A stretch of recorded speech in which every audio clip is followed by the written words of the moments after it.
మార్గం సత్యము జీవము నీవై నాకు బోధించు మార్గం సత్యము జీవము నీవై నాకు బోధించు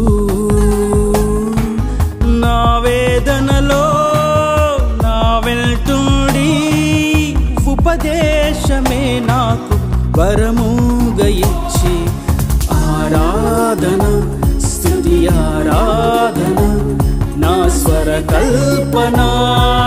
నీ కోసమే పరిశుద్ధుడు అతి పరిశుద్ధుడు అనుగానామృతం నీకంకితం